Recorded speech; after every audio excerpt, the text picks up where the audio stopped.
সর্বৈব মিথ্যে কথা বলা হয়েছে। জুনিয়র ডাক্তাররা হচ্ছে যে এই জুনিয়র ডাক্তারদের বিষয়ে হচ্ছে যে অনেক মিথ্যে কথা বলা হচ্ছে।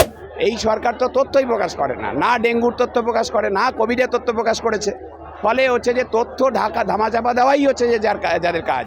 মানুষের যে কোনো মানুষ হিসাবে কি এটা ডিজার্ভ করে ডাক্তাররা? ভগবান ছেড়ে দিন, আমরা ভগবান হতে চাই না, আমরা চাই মানুষ আমাদের মানুষ হিসাবেই দেখুন। বারবার দেখা যাচ্ছে যে নবান্ন থেকে মেল এবং এখানে জুনিয়র চিকিৎসকদের তরফ থেকে মেলের যে দ্বন্দ্ব দেখা যাচ্ছে, এই বিষয়ে কি বলবেন?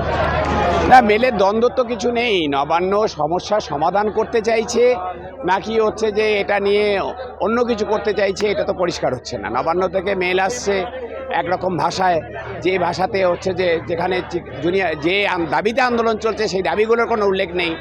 সেখানে একতরফা সরকার তার টার্মসে হচ্ছে যে এখানে আলোচনার টেবিলে ডাকতে চাইছে।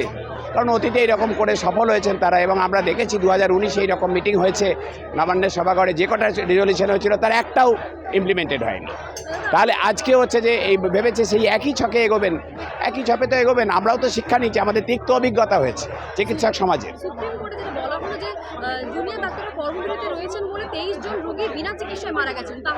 সর্বৈব মিথ্যে কথা বলা হয়েছে। জুনিয়র ডাক্তাররা হচ্ছে যে এই জুনিয়র ডাক্তারদের বিষয়ে হচ্ছে যে অনেক মিথ্যে কথা বলা হচ্ছে। এক তো তারা ট্রেনি ডাক্তার, তাদের হচ্ছে যে ওইরকম আলাদা করে ডাক্তারি করবেন, তারা মেজর সার্জারি করবেন, এরকম কথাই নয়, এটা সবাই বোঝেন। দ্বিতীয় যেটা হচ্ছে যে এই 23 জন মারা গেছেন, 23 জন আগের বছরে এই সময়ে কজন মারা গেছেন, তার আগের বছরে কজন মারা গেছেন, সেগুলো দেখতে হবে, বলতে হবে। এই সরকার তো তথ্যই প্রকাশ করে না, না ডেঙ্গুর তথ্য প্রকাশ করে, না কোভিডের তথ্য প্রকাশ করেছে। ফলে হচ্ছে যে তথ্য ঢাকা ধামাচাপা দেওয়াই হচ্ছে যে যাদের কাজ। তারা এখন 23 জন মৃত্যুর কথা বলছেন। তাহলে হচ্ছে চিকিৎসক সংগঠনগুলোর তরফ থেকে আমরা এর তীব্র প্রতিবাদ করছি। এই পরিসংখ্যানের জাগলারি বন্ধ করুন আপনারা।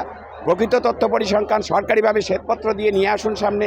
আমরা চিকিৎসক সমাজ সংগঠনগুলি আছি, আমরা হচ্ছে যে তার ব্যাখ্যা দেব। আর যদি হচ্ছে তাই হয় যে জুনিয়র ডাক্তাররা কয়েকদিন কাজ না করলে যদি সাথে এই অবস্থা হয়, তাহলে রাজ্য সরকার তার অবস্থাটা ভাবুক। কতজন হচ্ছে যে চিকিৎসকের শূন্য পদ পূরণ করেননি, কতজন নার্স আছে তাদের শূন্য পদ পূরণ করেননি, টেকনিশিয়ানের কত শূন্য পদ আছে তারা পূরণ করেননি, গ্রুপ ডি স্টাফ, ওটি অ্যাসিস্ট্যান্ট তাদের হচ্ছে যে গ্রুপ ডি নিয়োগ করেননি।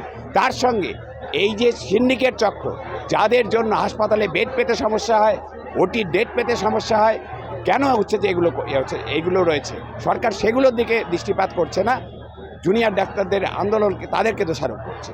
এইটা হচ্ছে যে চিকিৎসক সংগঠনগুলো মেনে নেবে। নাগরিক হিসেবে একটা প্রশ্ন, যে ডাক্তার মানে আমরা জানি যে ভগবানের অপূর্ব ডাক্তার, ডাক্তারদের স্বাস্থ্য ভবনের সামনে এভাবে পথে বসতে হবে কখনো ভেবেছেন? দেখুন, আমরা ডাক্তারদের ভগবান মানুষ মনে করুক এটা চাই না, আমরা ডাক্তারদের মানুষ হিসেবেই দেখুন।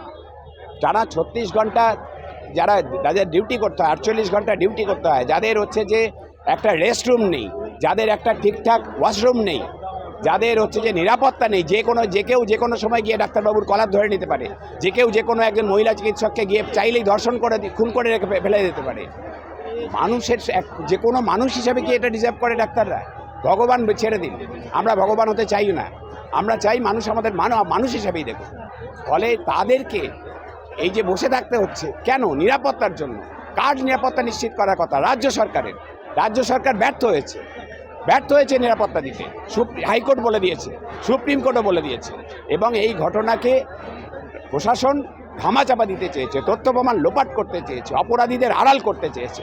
তার বিরুদ্ধে এই আন্দোলন, এবং এই আন্দোলন শুধুমাত্র চিকিৎসকদের আন্দোলনে আর সীমাবদ্ধ নেই, মানুষের দাবিতে পরিণত হয়েছে। আমাদের দাবিগুলি মানুষের আন্দোলন। এখন বাংলা হাটের আরও খবর দেখতে নজর রাখুন। বাংলা খবর মানেই বাংলা হাট।